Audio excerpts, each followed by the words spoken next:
Cheers, everybody. Just got done watching the Stephen Lett introduction video again. So why did we do it this time? Okay, we apologize. I lost my post-it note of who sent us this email, and so we apologize, but someone sent us an email and said, did you notice Stephen Lett's body language in that intro video? Body language? We had to go watch it again. And yep, you're absolutely right. You're right. We all remember the President Bill Clinton fiasco with Monica Lewinsky. I did not have relations with that woman. I did not, but yet his head is shaking. Yes, maybe not as directly as mine is right now, but there was a couple other things that President Clinton had mentioned during a press conference. I never told anybody, to lie about this. And some of us will probably remember the TV show. It was called Lie to Me, where Hollywood had this guy that could read body language right down to even a little wrinkle right here. Oh, he's lying. I seen his cheekbone move. He's lying. And so we all became a lot more attuned to reading body language. At least some of us have. But it was interesting that when you watch the JW broadcast, Stephen Lett. Well, I also want to mention that our daughter Shyla, in her schooling, yes. She actually took classes about this, and she did an article for Eric of JW Struggle his website about body language. That's right. I forgot all about that. Yeah. I forgot Aren't you glad I'm here to remind you of these things? Yeah. Yeah. Shyla actually did do an article for that with about body Eric's judicial trial, and Shyla, my daughter, was actually reading the body language of the three elders. One of them was very, very uncomfortable being in that room. Yeah. So, I'm glad that you mentioned it, and I'm glad that this person had emailed us and asked us. And I have to admit, reluctantly, I can only sit through about 30 minutes of that guy. I'm telling you. Actually, we only made it to like 22 minutes. Yeah.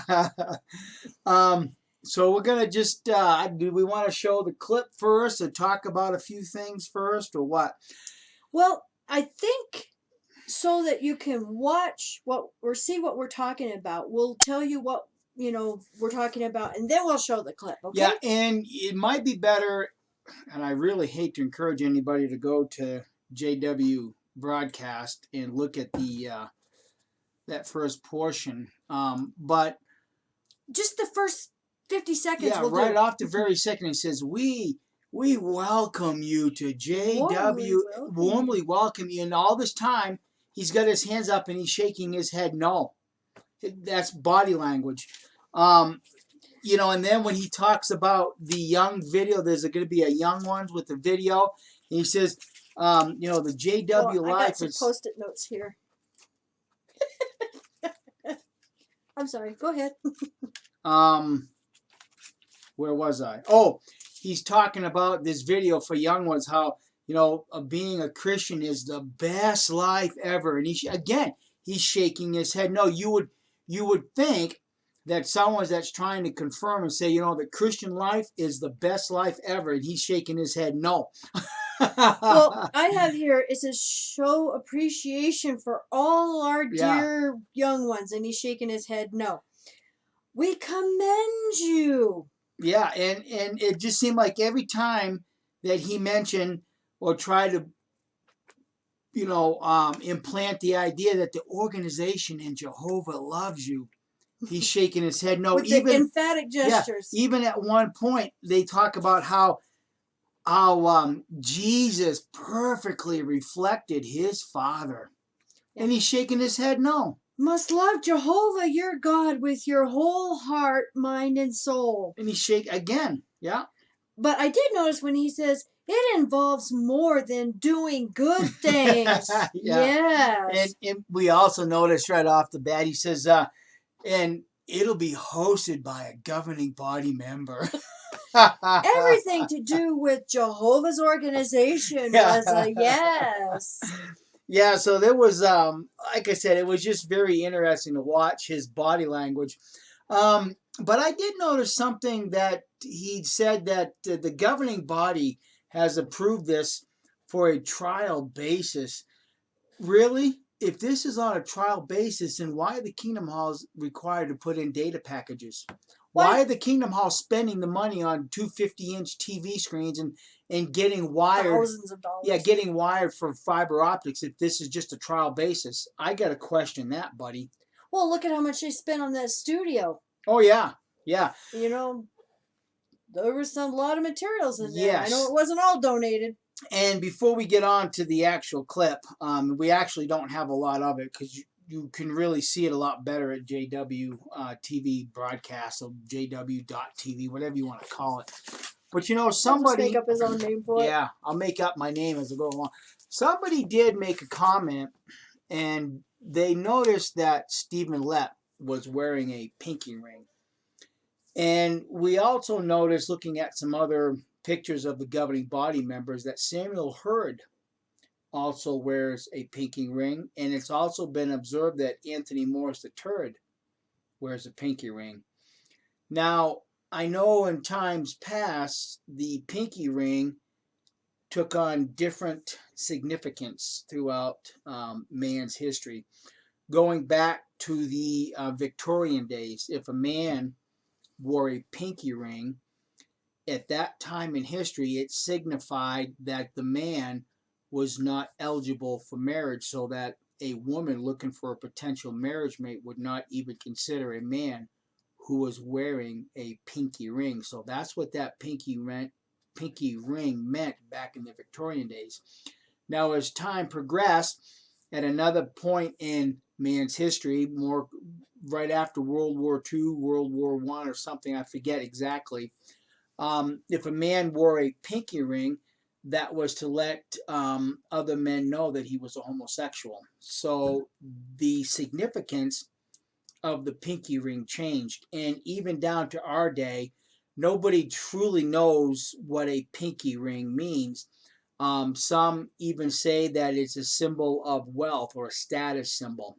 Now, I have noticed in some of the brothers that I've been around, a few of them, not very many, a few of them wear a pinky ring. And I got to admit, I tried it once myself and it was very, very uncomfortable. I did not like wearing the pinky ring. But there's an interesting observation. Going to learn from the greatest teacher. If you go to page 171, the story is how To teach your children to resist pedophiles. resist, right, unwanted advances. And the picture shows a little child putting her hand up to an adult man and saying no. So obviously, what's pictured here is something that is sexual in nature, an attempted child abuse. But if you look at the man's hand, he's wearing a pinky ring. Now, I'm not trying to say anything specific. I just find it kind of ironic that the Watchtower painters, artists, would choose to put a pinky ring on a man that is in a child sexual situation, and yet several members of the governing body are choosing to wear pinky rings. So that's just an interesting, yeah, just saying, it's just a real interesting observation that why would, what kind of signals is Watchtower truly sending out that are, being read by people who know today what a pinky ring truly means. Yeah, interesting. Very interesting. Yeah. So I guess we show the clip now. Yeah, let's go to the clip. He says, we warmly welcome you to JWTV. And he's shaking his head no. Yeah, this guy is goofy anyway. Yeah, that's true. So you all have a great Bye. weekend. We warmly welcome you, dear brothers and sisters, for our first JW Broadcasting monthly program. Here are some of the highlights you can look forward to. You will hear the exciting story of a brother who found the truth at the age of 87. We also have an archive interview with Brother Theodore Jerez about how we can overcome opposition. And you will see a music video about why life as a Christian is the best life ever. Oops, Mikey forgot something. Well, just before we quit watching Stephen Lett, because it's about all I could take, he made a comment. In fact, he's actually talking to the young adults, teenagers, and he makes this comment. He says, "You are the next generation of adults in Jehovah's organization." And I just wanted to make a point or two regarding that comment.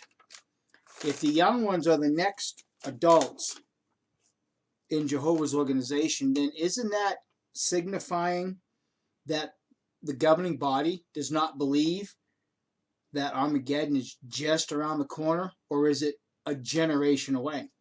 Because if the young ones are the next generation, that means that the existing generation of adults has to disappear before the younger generation replaces them.